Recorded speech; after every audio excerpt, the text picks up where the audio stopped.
When I started blogging, it was often told to me that social media is the best and most effective way to generate traffic for your website or blog. While this has proven itself true in my case, I want to clear some things up. Many people go to Twitter and Facebook to generate traffic. I did the same. When I started, I was in the beginning stages of blogging. During that time, I was even using a free hosting site. I learned something though that I want to share with you.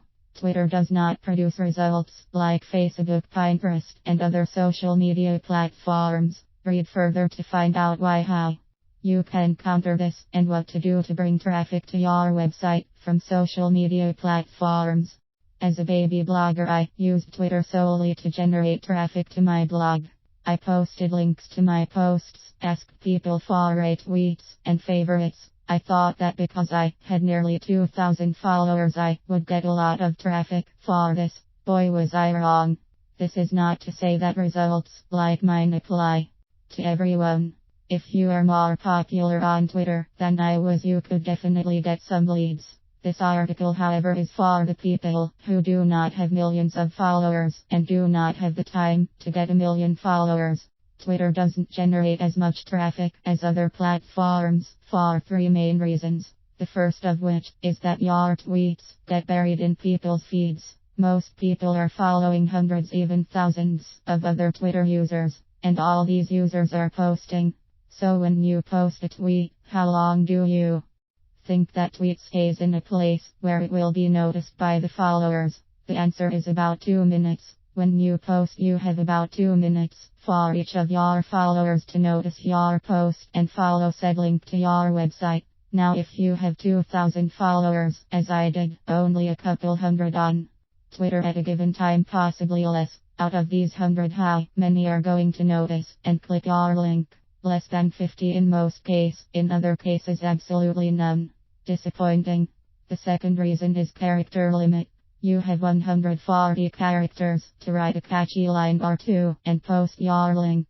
Of course, you will likely use a platform to shrink your link to allow more space for your catchy lines, but how much does that really leave you? If your link is shrunken, you have the amount of characters in this sentence to catch your reader's attention and get some traffic. That, however, is providing that your link is 10 characters or less. For most of us normal people, catching someone's attention in that space will be very difficult. So theoretically, let's say you can't come up with the most eye-catching lines. You just posted to your 2,000 followers, of which about 200 will see this post. Your lines are only slightly catchy. We go from 50 potential clicks to 10. Our final reason for Twitter not generating traffic is the fact that people are always throwing links in their posts. If you have ever been on Twitter, it isn't likely you can scroll through 10 tweets without at least 3 of them containing a link. How often are these links spam?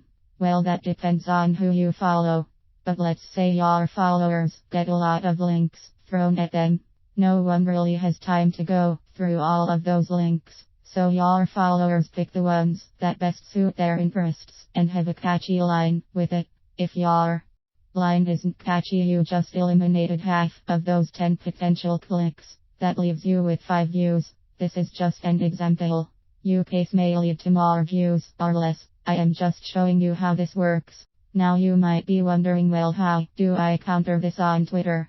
The answer is you don't, at least not on Twitter. If you are looking to generate traffic, head over to Pinterest and Facebook. You can of course still use Twitter. I still use Twitter for branding. I post links to my blog often and let people know what I'm writing about. What I don't do is try generating traffic from said tweets. Facebook is my main source of social media traffic.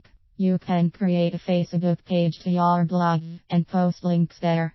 If you are like me and have a few hundred friends, invite them to like your page. The trick to generating traffic from this, however, is not the likes on your page, but sharing it on your personal page. Facebook is much closer knit than Twitter. People are more social and open to talking to you about your projects. They are more likely to follow your links. On Pinterest you can generate traffic by adding really great photos to your website and also your Pinterest boards. People are likely to click on a beautiful picture that includes a link than a cut and dry link with no photo or a photo of lesser quality. Social media is a fantastic way to get your brand out there while also generating traffic. Many people do not use social media in a way that generates a lot of traffic. The advice I can give them, blogger owner to owner, is be social. Posting link after link and promotion after promotion isn't going to make people want to connect with you and your website. Get social with your followers and social media friends. Remember little things about them. You can do this by creating a little note document and write a sentence about them. For example, if a friend or follower is opening a pet store, write a note about it. Then the next time they are online, ask them about it. If you are a tangible human and not just a link stuffing robot, people will respond to you better. I don't recommend using Twitter for traffic generation. I do, however, recommend Twitter for branding and contests. A contest I held once on Twitter was to generate more newsletter subscribers. I posted once a day using a tweet scheduler that one out of the people who subscribed to my blog within that week would receive a $0 Amazon gift card code. My subscriber list doubled. Twitter has many uses, but traffic does not seem like one of them.